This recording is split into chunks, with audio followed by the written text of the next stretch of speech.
प्रिय भक्तगण, आज हम आपको एक कथा का श्रवण करा रही हूँ जो सुनने मात्र से आपके जीवन में सुख, संपत्ति और धन की वर्षा होगी। तो चलिए कथा को प्रारंभ करते हैं। भगवान शिव माता पार्वती से कहते हैं, दूसरे का हक छीनने वाले इंसान कभी खुश नहीं रहते। फिर माता पार्वती कहती है, हे देवों के देव महादेव, दूसरे का हक छीनने वाले इंसान को तो कभी भी माफ नहीं करना चाहिए। फिर भगवान शिव कहते हैं, हे देवी, आज मैं आपको एक कहानी सुनाने जा रहा हूं जिससे आपको मालूम हो जाएगा कि दूसरे का हक छीनने वाले इंसान कभी खुश क्यों नहीं रहते। अगर आप यह कहानी सुन रहे हैं तो पूरा सुनिए। इस कथा को आधा अधूरा छोड़कर जाने की गलती मत करिएगा, क्योंकि इस पवित्र कथा को पूरा सुनने से मनचाहा फल की प्राप्ति होगी। इसलिए इस कथा को पूरा सुने। आप शिव भक्त हैं तो भोलेनाथ का अनादर ना करें। तो चलिए कहानी प्रारंभ करते हैं।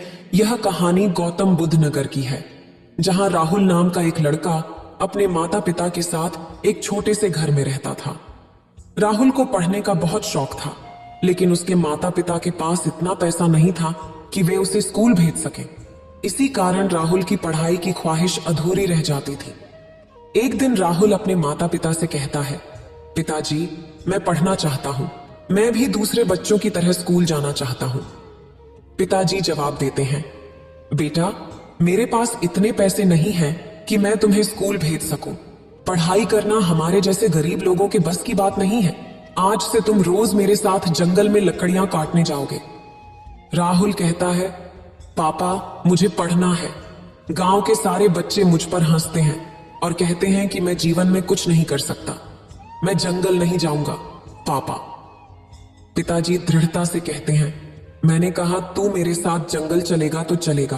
बस माँ बेटे को पिता के साथ कुल्हाड़ी लेकर जंगल भेज देती है। यही हमारा भविष्य है।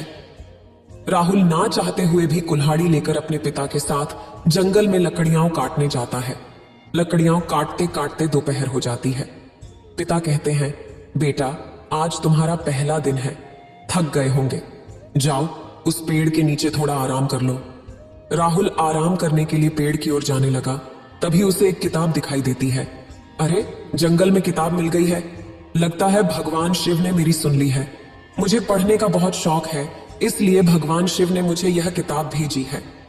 राहुल किताब को खोलते ही देखता है कि पहले ही पन्ने पर लिखा है, आज तेरे पिताजी को सोने की घड़ी मिलने वाली है। यह पढ़कर राहुल हैरान रह जाता है।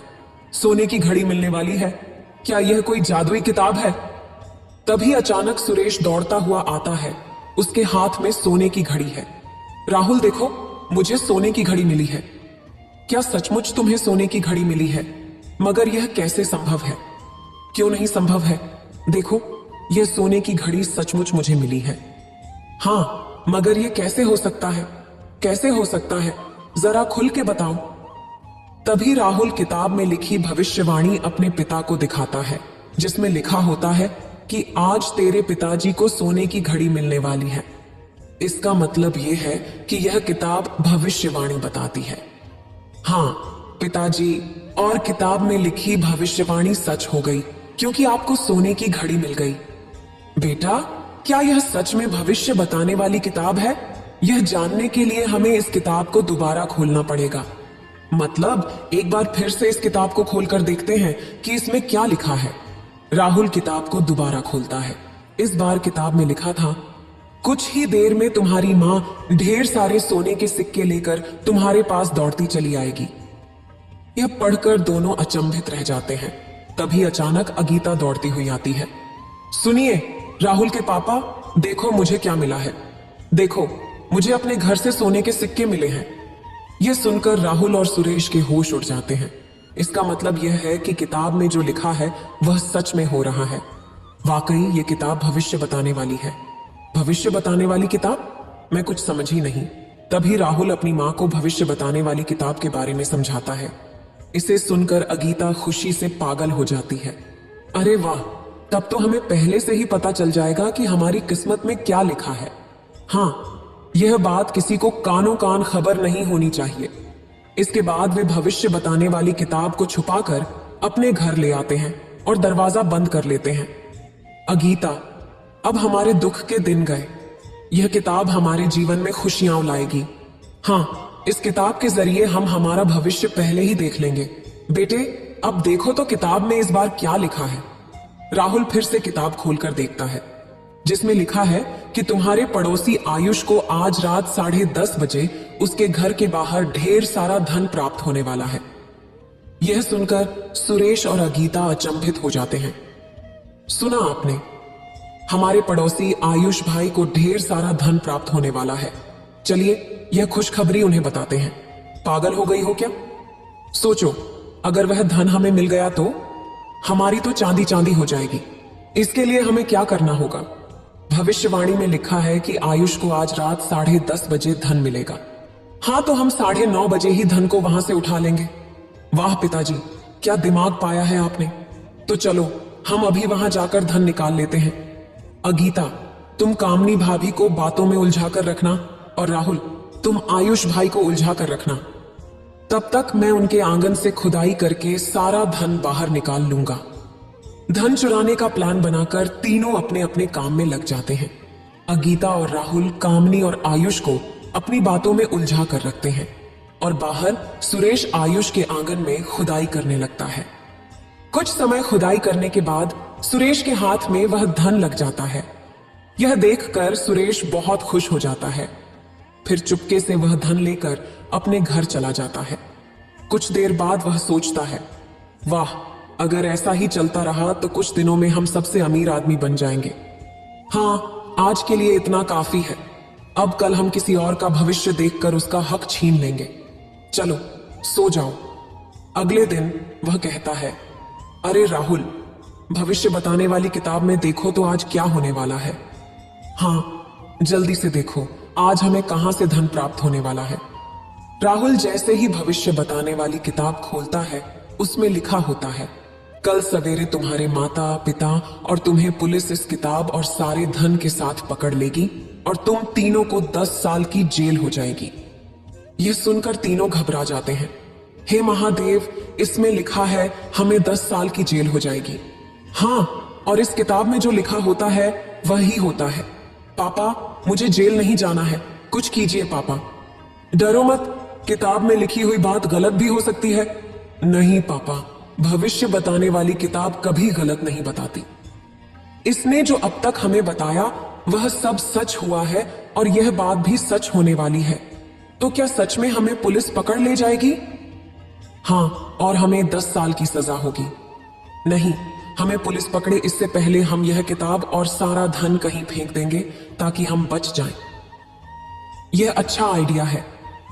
फिर सुरेश भविष्य बताने वाली किताब और सारा धन लेकर अपने घर से बाहर निकलता है और चुपके से जाकर आयुष के खिड़की से उसके घर के अंदर फेंक देता है। फिर वह चुपचाप अपने घर वापस लौट आता है। क्या हुआ? मैंने आयुष के घर फेंक दिया है। अब पुलिस आएगी तो हमारे घर से कुछ नहीं मिलेगा। वाह पापा, आप तो जीनियस हो।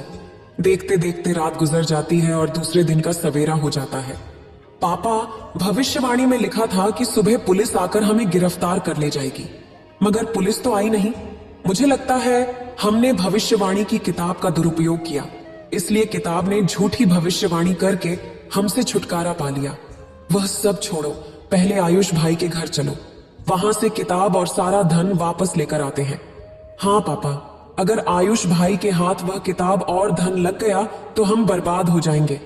हाँ हाँ चलो, पापा कहते हैं। फौरन ही तीनों लोग किताब और धन लेने के लिए आयुष भाई के घर जाते हैं, मगर वहां पहुंचते ही देखते हैं कि आयुष भाई घर पर ताला लगा है। ताला देखकर सुरेश, राहुल और अगीता के होश उड़ जाते हैं। तीनों रोने लगते हैं कि उनके हाथ से भविष्य बताने वाली किताब और सारा धन हमेशा के लिए जा चुका है। लालच इंसान को अंधा बना देती है। फिर भगवान शिव कहते हैं, अगर राहुल बार बार उस किताब में भविष्य नहीं देखता तो आज उसके पास वह सब होता जो उसने खोया था। फिर एक दिन राहुल, पिताजी, आप हमें अकेला छोड़कर क्यों चले गए? आपके जाने के बाद मां पूरी तरह से टूट चुकी है। राहुल अपने दिवंगत पिता की तस्वीर के सामने बैठा रो रहा था। तभी उसकी मां अगीता वहां आती है। बेटे, अब आंसू बहाने से कुछ नहीं होगा। तेरे पिताजी अब कभी वापस नहीं आएंगे। मां, हमारे साथ इतना बुरा क्यों हुआ? राहुल अपनी मां के गले से लिपटकर खूब रोता है। कुछ दिन पहले ही एक सड़क दुर्घटना में राहुल के पिता सुरेश का निधन हो गया था। राहुल गौतम बुद्ध नगर में अपनी मां अगीता के साथ रहता है और इसी शहर की एक कंपनी में नौकरी करने लगा था। पिता की मृत्यु के बाद उसे कंपनी में नौकरी मिल गई थी। राहुल, ऑफिस जाने के लिए तैयार हो जा, मैं तेरा टिफिन लेकर आती हूँ। ठीक है माँ। थोड़ी देर बाद राहुल टिफिन लेकर अपने काम पर चला जाता है और अगीता अपने पति की तस्वीर के सामने खड़ी होकर कहती है, सुनते हो जी, आप उस गांव में क्यों गए थे? ना आप वहां जाते, ना आपके साथ वो हादसा होता और ना आप हमें छोड़कर जाते। आपने हमें अकेला कर दिया। इस तरह कुछ दिन बीत जाते हैं। एक रात राहुल अपने बिस्तर पर लेटा हुआ था, तभी उसे अपने पिता की मौत से पहले की बातें याद आती हैं। हेलो पिताजी, आप कहाँ हो? हम कब से आपकी राह देख रहे हैं। राहुल बेटा, राहुल, क्या हुआ? पिताजी, आप इतने घबराए हुए क्यों हो? सब ठीक है ना पिताजी? राहुल बेटा, मैंने एक कीमती चीज एक गांव के एक तालाब के पास छुपा कर रखी है। इतना कहते ही सुरेश का कॉल कट जाता है। हेलो पिताजी, पिताजी, हेलो। राहुल फोन देखता है तो कॉल कट चुका था। कॉल कैसे कट गया? राहुल अपने पिता को कॉल करता है मगर सुरेश का नंबर बंद आता है। पिताजी का नंबर बंद क्यों आ रहा है? कहीं वे किसी मुसीबत में तो नहीं है? माँ माँ माँ, तुरंत यहाँ आइए। अगीता दौड़ते हुए राहुल के कमरे में आती है। क्या हुआ राहुल? माँ, पिताजी का फोन था, अचानक कट गया, मुझे उनकी चिंता हो रही है। हेलो पिताजी, आप कहाँ हैं? अचानक किसी अजनबी की आवाज आती है। बेटा, तेरे पिताजी की सड़क दुर्घटना में मौत हो गई है। यह सुनकर राहुल के पैरों तले जमीन खिसक जाती है और उसके हाथ से फोन छूट जाता है। वह सोचता है, काश उस दिन पिताजी बाहर नहीं गए होते तो यह हादसा नहीं होता। लेकिन पिताजी मरने से पहले मुझे किसी कीमती चीज के बारे में बता रहे थे। उन्होंने कहा था कि गांव में तालाब के पास कुछ रखा है। ये सोचते सोचते राहुल को नींद आ जाती है और वह एक सपना देखता है। सपने में वह एक छोटे से गांव को देखता है जहां एक पुराना मंदिर है और मंदिर के पास कई लोग बैठकर रो रहे हैं। यह देखकर राहुल के होश उड़ जाते हैं, लेकिन तभी उसकी आंखें खुल जाती हैं। वह सोचता है, यह कैसा सपना था? वे लोग मंदिर के पास क्यों रो रहे थे? आखिर मुझे ऐसा सपना क्यों दिखा? यह सोचकर राहुल परेशान हो जाता है। इसके बाद वही सपना राहुल को कई दिनों तक लगातार आता है। एक दिन वह अपनी मां को सपने के बारे में बताता है। बेटे, सपने कभी सच नहीं होते, यह सिर्फ एक भ्रम होता है, मां समझाती हैं। अगर हम किसी चीज के बारे में बार बार सोचते हैं तो वही चीज हमें सपने में दिखाई देती है। शायद आप सही कह रही हैं मां, मैं सारा दिन उसी सपने के बारे में सोचता रहता हूं। शायद इसी कारण वह सपना मुझे बार बार दिखाई दे रहा है। अगले दिन राहुल अपने काम पर चला जाता है। दिन भर काम करने के बाद रात में जब वह अपने बिस्तर पर सोया हुआ था, तब उसे फिर से वही सपना दिखाई देता है। सपने में राहुल उन सबसे कहता है, क्या बात है, तुम सब रो क्यों रहे हो? वहां से आवाज आती है, राहुल, अब तुम ही इन लोगों के आंसुओं को रोक सकते हो। यहां आकर इनकी समस्याओं का समाधान तुम ही कर सकते हो। यहां आओ राहुल, आओ। राहुल सोचता है, ये लोग कौन हैं और मुझे अपने पास क्यों बुला रहे हैं? और वह पुजारी मुझे वहां क्यों बुला रहा था? मुझे ऐसे सपने बार बार क्यों आ रहे हैं? राहुल अपने सपनों को लेकर बहुत परेशान था। अगले दिन अगीता राहुल के पास आती है। बेटे, गांव में हमारी एक जमीन है और ये उसके कागजात हैं। अब तेरे पिता नहीं रहे, इसलिए अब तू उस गांव में जाकर इस जमीन को बेच दे। वह गांव यहां से 100 किलोमीटर की दूरी पर है। ठीक है मां। राहुल अपनी मां से गांव का नाम और पता पूछकर अपनी कार से उस गांव की ओर निकलता है। वहां पहुंचते पहुंचते रात हो जाती है। रात के करीब 11 बज रहे थे। तभी बीच रास्ते में अचानक राहुल की कार खराब हो जाती है। राहुल जब कार से उतरता है तो उसे पता चलता है कि कार खराब हो गई है। अब इतनी रात में मदद कौन करेगा? यही सोचते हुए वह सामने का दृश्य देखकर हैरान रह जाता है। वही गांव और पुराना मंदिर उसके सामने है जो उसे बार बार सपने में दिखाई देता था। यह वही गांव और मंदिर है जो मैं सपने में देखता हूं, वह सोचता है। लेकिन ऐसा कैसे हो सकता है? राहुल अपनी आंखों पर विश्वास नहीं कर पाता। घबराते हुए वह उस गांव की ओर बढ़ता है, लेकिन वहां सन्नाटा पसरा हुआ था। उसे वही पुराना मंदिर नजर आता है जो बिल्कुल सुनसान था। यह मंदिर तो बहुत पुराना लगता है, यहाँ कोई नहीं है, वह सोचता है। अब मैं क्या करूं? रात भी बहुत हो चुकी है। फिर वह सोचता है, चलो इसी मंदिर की सीढ़ियों पर सो जाता हूं। और वह मंदिर की सीढ़ियों पर सो जाता है। अगली सुबह जब राहुल की आंख खुलती है तो कई गांव वाले उसके सामने खड़े होते हैं। वह उनके पास जाता है। तुम कौन हो और इस मंदिर के पास क्या कर रहे थे? एक गांव वाला पूछता है। राहुल रात की सारी घटनाएं बताता है। क्या तुम रात भर इस पुराने मंदिर की सीढ़ियों पर सोए थे? एक गांव वाला हैरानी से पूछता है। हाँ, क्यों, क्या हुआ? राहुल जवाब देता है। अरे भाई, तुम किस्मत वाले हो जो बच गए, गांव वाला कहता है। यह मंदिर श्रापित है। रात तो दूर, दिन में भी कोई इस मंदिर के पास अकेले नहीं आता। ऐसा क्यों है बेटे? यह हमारे गांव का सबसे पुराना मंदिर है और बीते समय में यहाँ कई भयानक घटनाएं घटी हैं। रात के समय कोई भी इस मंदिर के पास जाता है तो लौटकर कभी वापस नहीं आता। अब तक गांव के कई लोग इस मंदिर में जाकर लापता हो चुके हैं। हाँ, लोग कहते हैं कि इस मंदिर में किसी आत्मा का वास है, पर यह मंदिर और गांव मुझे हर रोज सपनों में दिखाई देते हैं।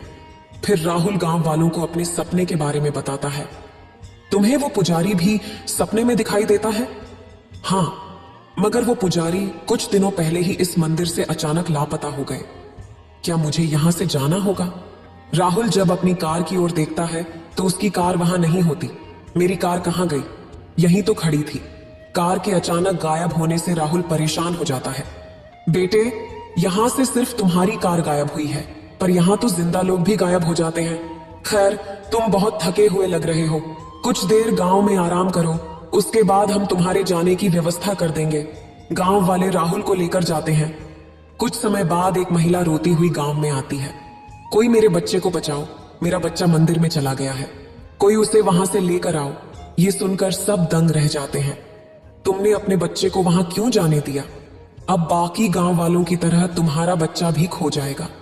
हमें वहां चलकर देखना चाहिए, शायद उस बच्चे की जान बच सकती है। राहुल और गांव वाले पुराने मंदिर के पास पहुंचते हैं। तभी राहुल की नजर सामने एक तालाब पर पड़ती है। अरे, यह तो वही तालाब है जिसका जिक्र पिताजी ने मरने से पहले किया था, राहुल कहता है और अपने पिता की सारी बात गांव वालों को बताता है। हमें इस तालाब के पास खुदाई करके देखना होगा। हो सकता है तुम्हारे पिताजी जिस तालाब और गांव के बारे में बता रहे थे ये वही हो, एक गांव वाला कहता है। तो चलो खुदाई शुरू करते हैं। राहुल की बात मानकर सब उस तालाब के पास खुदाई करने लगते हैं। जमीन के अंदर से एक सोने की मूर्ति निकलती है। यह देखकर सब दंग रह जाते हैं। यह मूर्ति तो उसी मंदिर की है, आखिर यह यहां कैसे आई? एक गांव वाला पूछता है। मंदिर से भगवान शिव की मूर्ति यहां कौन लाया होगा? राहुल सोचता है। पहले मंदिर में भगवान शिव की मूर्ति नहीं थी, इसलिए गांव वाले भगवान शिव की मूर्ति की फिर से स्थापना उस मंदिर में करते हैं। तभी अचानक मंदिर में तेज हवाएं चलने लगती हैं और तभी सबके सामने मंदिर से गायब हुए पुजारी की आत्मा प्रकट होती है। अरे, आप तो वही पुजारी हैं जो मुझे सपने में दिखे थे, राहुल कहता है। हाँ राहुल, मैं इस मंदिर का पुजारी हूं जिसे तुम्हारे पिता ने मार दिया था। यह सुनकर राहुल के होश उड़ जाते हैं। कुछ समय पहले तुम्हारे पिताजी अपने दोस्त के साथ इस मंदिर में आए थे, तब उनकी नजर भगवान शिव की इस सोने की मूर्ति पर पड़ी और जैसे ही वो भगवान शिव की मूर्ति को चुरा रहे थे, मैंने उन्हें देख लिया था। मैंने उन्हें चोरी करने से मना किया तो उन्होंने मुझे जान से मार दिया। इसका मतलब पिताजी मुझे जो कीमती चीज के बारे में बता रहे थे वो यही भगवान शिव की सोने की मूर्ति थी। तुम्हारे पिता को तो उसके की सजा मिल गई।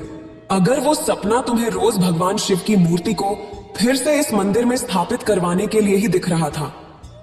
यह सुनकर राहुल और सारे गांव वाले दंग रह जाते हैं। तभी राहुल पुजारी जी से अपने पिता की ओर से माफी मांगता है। पुजारी जी, मेरे पिता से बहुत बड़ी गलती हुई है, कृपया उन्हें क्षमा कर दीजिए। चोरी करना पाप है, लेकिन क्षमा करना पुण्य का काम है। इसलिए मैं आपके सामने हाथ जोड़कर विनती करता हूं कि मेरे पिता को माफ कर दीजिए। पुजारी जी कहते हैं, ठीक है, मैं तुम्हारे पिता को माफ करता हूं। इसके बाद गांव के लोग शिव मंदिर में पूजा करने लगते हैं। उस दिन के बाद कभी भी मंदिर से कुछ भी गायब नहीं हुआ। लेकिन एक दिन इच्छाधारी नाग और नागिन जंगल में घूम रहे थे। उसी जंगल में अजय सक्सेना इच्छाधारी सांप पर किताब लिख रहे हैं। इस वजह से वे ज्यादातर जंगलों में घूमते रहते हैं। एक दिन उन्होंने देखा कि एक शेर ने किसी इंसान पर हमला कर दिया। यह देखकर अजय सक्सेना अपनी गन लेकर उस इंसान को बचाने के लिए तैयार हो जाते हैं। आपने मेरी जान बचाई, आपका बहुत बहुत धन्यवाद। अरे नहीं, यह तो मेरा कर्तव्य था। लेकिन आप यहां जंगल में अकेले क्या कर रहे हैं? मैं यहीं रहता हूं और इच्छाधारी सांपों पर किताब लिख रहा हूं, इसीलिए जंगल में अक्सर आता हूं। क्या कभी इच्छाधारी सांप से आपकी मुलाकात हुई है? क्या आप उनसे मिलना चाहेंगे? हाँ, लेकिन कैसे? आपने मेरी जान बचाई है, इसीलिए मैं आपको उनसे जरूर मिलवाऊंगा। यहां हर पूर्णिमा की रात को जब इच्छाधारी नाग इंसान का रूप धारण करता है तो नागिन उससे मिलने जरूर आती है। कल ही पूर्णिमा की रात है। इच्छाधारी नाग और नागिन इंसान का रूप धारण करके यहां जरूर आएंगे। क्या आपने उन्हें कभी देखा है? हाँ, मैंने देखा है, ठीक वैसे ही जैसे तुम मुझे देख रहे हो। और देखते ही देखते शंकर सांप बन जाता है और रेंगते हुए जंगल की ओर चला जाता है। वाह, तुम्हारी निशानेबाजी का कोई मुकाबला नहीं है। अमर का निशाना भी कभी खाली नहीं जाता। अमर का निशाना मुझसे भी बेहतर है। हमारी तारीफ करने के लिए धन्यवाद। अरे अजय, तुम इच्छाधारी सांप पर किताब लिख रहे हो, उसका क्या हुआ? इसी सिलसिले में मैं अपने जिगरी दोस्तों से बात करने आया हूँ। फिर अजय ने अपने दोस्तों से इच्छाधारी सांप से मिलने की बात कही। अजय की बात सुनकर सारे दोस्त हंसने लगे। अजय सच बोल रहा था, मगर अमर, गब्बर और एंथनी मानने को तैयार नहीं थे कि अजय सच में इच्छाधारी सांप से मिला है। वे तीनों अजय का मजाक उड़ाते हैं। तब अजय अपनी सच्चाई साबित करने के लिए उनसे कहता है, ठीक है, अगर तुम मेरी बात पर विश्वास नहीं करते हो, लेकिन अगर मैं तुम्हें इच्छाधारी सांप से मिलवाऊं तब तो यकीन करोगे ना? हाँ, तब हम तुम्हारी बात पर विश्वास करेंगे। ठीक है, कल पूर्णिमा है और पूर्णिमा की रात को इच्छाधारी सांप इंसान का रूप धारण करते हैं। मैं तुम्हें वहां ले चलूंगा, फिर तुम मुझ पर यकीन करोगे ना? हाँ, तो कल रात को मिलते हैं तुम्हारे इच्छाधारी नाग से। आज पूर्णिमा की रात है। आज की रात सृष्टि के हर इच्छाधारी सांप इंसान का रूप धारण करते हैं। नाग और नागिन इंसानी रूप धारण करके जंगल में प्यार में मशगूल हैं। शंकर नाग आनंद लेते हुए इंसानी रूप से फिर से सांप बन जाता है। वह अपनी नागिन के पास था जो अभी इंसानी रूप में थी। अमर ने देखा कि जो औरत अभी खेल रही थी उसके कदमों के पास एक सांप है जो उसे कभी भी काट सकता है। इसी गलतफहमी के कारण बिना कुछ सोचे अमर ने अपनी रिवॉल्वर निकाली और सांप पर गोली चला दी। सांप घायल होकर झाड़ियों में छुप जाता है। गोली किसने चलाई? मैंने। अगर मैं गोली नहीं चलाता तो वो सांप उस औरत को मार देता। अरे बेवकूफ, वही तो इच्छाधारी सांप था और वो औरत इच्छाधारी नागिन है। सांप उसे मारने नहीं, प्यार करने आया था और तुमने उसे मार दिया। ओ नो, ये तो मुझसे बहुत बड़ी गलती हो गई। हाँ मियां, अब क्या होगा? मैंने सुना है नागिन हर हाल में बदला लेती है। अब क्या करें? नागिन की आंखों में उसके मारने वाले की तस्वीर छप जाती है। वह कुछ नंबरों की तस्वीर को देखकर ही बदला ले सकती है। इसलिए तुम्हें अपनी जान बचानी हो तो कहीं से भी उस नाग को ढूंढ कर लाना होगा और फिर सब मिलकर उस मरे हुए नाग को ढूंढने लग जाते हैं। मुझे क्या पता था कि ये इंसान मुझे मार देंगे। तुम अपना ख्याल रखना। यह कहकर सांप मर जाता है। नागिन उसकी आंखों में देखती है और उसे चारों दोस्तों के चेहरे डालकर सांप को जला देता है। पेड़ के पीछे खड़ी नागिन ये देखती है। मैं तुम्हें जिंदा नहीं छोड़ूंगी, सुनते हो? मैं कुछ सामान खरीदने बाजार जा रही हूँ, अमर की पत्नी गीता कहती है। उस वक्त नागिन घात लगाए पेड़ के पीछे छुपी बैठी है। जैसे ही गीता करीब आती है, नागिन उस पर हमला कर देती है, जिससे गीता बेहोश हो जाती है। नागिन गीता का रूप धारण कर अमर से बदला लेने निकल पड़ती है। गीता नागिन रूप में। इतनी जल्दी वापस क्यों आ गई? दरअसल मेरी तबीयत खराब हो गई है। ओह, तब तो तुम्हें आराम करना चाहिए। चलो अंदर चलो। अमर नागिन को गीता समझकर बेडरूम में ले जाकर बेड पर सुलाता है। अमर, तुम आराम करो, मैं तुम्हारे लिए दवाई और पानी लेकर आता हूं। अमर दवाई और पानी लेकर आता है और बड़े प्यार से गीता को दवाई और पानी पिलाता है। जैसे ही अमर मुड़ता है उसे आईने में पलंग पर सोई हुई नागिन दिखती है। अमर शॉक में, तू मुझे मारने आई है, मगर तू भूल गई है कि मेरा निशाना बहुत सटीक है। अब तेरा खेल खत्म नागिन। नागिन, मेरा खेल तब खत्म होगा जब तू मुझ पर गोली चलाएगा। पहले चेक तो कर ले तेरी पिस्तौल में गोली है कि नहीं। नागिन की बात सुनकर अमर ट्रिगर दबाता है, मगर पिस्टल खाली होती है। जान बचाने के लिए अमर वहां से भागता है। नागिन उसका पीछा करती है। रास्ते में भागते हुए अमर को ठेस लग जाती है और वह सड़क पर गिर जाता है। नागिन अपने असल रूप में सांप बनकर अमर को डस लेती है। कुछ ही क्षणों में अमर की मौत हो जाती है। गब्बर, अब तेरी बारी है।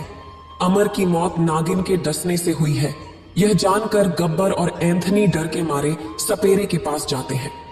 सपेरा उन्हें ताबीज देकर कहता है, जब तक यह ताबीज तुम्हारे गले में रहेगा तब तक वह नागिन तुम्हारा कुछ नहीं बिगाड़ सकती। शुक्रिया। अपने पति की मौत का बदला लेने के लिए नागिन गब्बर को मारने के लिए उसके घर पर आती है। नागिन की हंसी की आवाज सुनकर गब्बर और उसकी पत्नी जाग जाते हैं। नागिन को अपने बच्चे के पास देखकर गब्बर कहता है, तू मेरा कुछ नहीं बिगाड़ सकती। देख, मैंने तावीज पहन रखा है। तावीज तो तूने पहना है, तेरे बच्चे ने थोड़ी पहना है। यह सुनकर गब्बर घबरा जाता है। नागिन कहती है, अपने बच्चे को बचाना चाहता है तो तावीज बच्चे को पहना दे और अपनी जान बचा ले। मैं तुझे यहां से भागने का मौका दूंगी। अपने बच्चे की जान बचाने के लिए गब्बर ने अपने गले से तावीज निकालकर बच्चे के गले में पहना दिया। फिर अपनी जान बचाने के लिए वहां से भागने लगा, लेकिन नागिन उसका पीछा करती है। नागिन कहती है, तुझे मारना ही मेरा मकसद था। अब एंथनी की बारी है। एंथनी कहता है, जब तक मेरे गले में यह तावीज है तब तक नागिन मेरा कुछ नहीं बिगाड़ सकती। एंथनी के गले में तावीज देखकर अजय अपनी जेब से एक और तावीज निकालकर कहता है, मेरे दोस्त, ऐसा ही तावीज गब्बर के गले में भी था ना, फिर भी वह मर गया। मैं तेरे लिए स्पेशल तावीज लेकर आया हूं। तू अपना तावीज निकाल दे और ये तावीज पहन ले। फिर नागिन तो क्या, भगवान भी तेरा कुछ नहीं बिगाड़ सकते। एंथनी अजय की बातों में आकर अपना तावीज निकालकर अजय को दे देता है और अजय का दिया हुआ तावीज अपने गले में पहन लेता है। उसी समय घर के बाहर गाड़ी आकर रुकती है। अजय और एंथनी दोनों गाड़ी की ओर देखते हैं। अजय को गाड़ी से उतरता देख एंथनी के होश उड़ जाते हैं। वह बारी बारी से दोनों अजय को देखता है। अब एंथनी समझ चुका है कि अजय दरअसल नागिन है। एंथनी कहता है, तुम्हारी चाल में फंस गया। देखो, मैंने तुम्हारा क्या बिगाड़ा है, मुझे मत मारो। नागिन कहती है, मेरे नाग ने भी तुम्हारा क्या बिगाड़ा था, लेकिन आज तुझे मरना होगा। एंथनी भागने की कोशिश करता है, लेकिन नागिन उसे पहले ही डस लेती है। एंथनी वहीं ढेर हो जाता है। नागिन कहती है, मेरे पति के आखिरी कातिल, अब तेरी बारी है। अब तुझे मरने से कोई नहीं बचा सकता। तभी सपेरा वहां आता है और कहता है, बम बम बोले तो नागिन है। मैं भी शिव जी का भक्त हूं, देखता हूं तो इसे कैसे मारती है। नागिन कहती है, मेरे रास्ते में मत आ सपेरे, वरना मारा जाएगा। सपेरा कहता है, गलत, मारना तो महादेव के हाथ में है और मैं इसे बचाने के लिए आया हूं। अजय नागिन से कहता है, जब शेर ने नागराज पर हमला किया था तब मैंने ही उसे बचाया था। अजय की बात सुनकर नागिन को विश्वास हो जाता है कि नागराज की जान अजय ने ही बचाई थी। फिर नागिन कहती है, तुमने मेरे पति की जान बचाई थी, इसलिए मैं तुम्हें नहीं मारूंगी। आज से तुम मेरी सजा से मुक्त हो। बाबा, तुम्हारा भी शुक्रिया, तुमने मुझे पाप करने से बचा लिया। नागिन ने अपना बदला ले लिया था, इसलिए वह वहां से जंगल की ओर निकल पड़ी। अजय ने अपनी जान बचाने के लिए बाबा के कदमों में झुककर धन्यवाद कहा और आशीर्वाद मांगा, आयुष्मान भव। इतना कहकर भगवान शिव इस कहानी को समाप्त करते हैं। इस वीडियो को बोलते समय कोई त्रुटि हो तो मैं क्षमा चाहती हूँ। उम्मीद है आप सभी को यह वीडियो अच्छी लगी होगी। अगर आप शिव के सच्चे भक्त हैं तो चैनल को सब्सक्राइब और वीडियो को लाइक करके कमेंट में हर हर महादेव लिख दीजिए।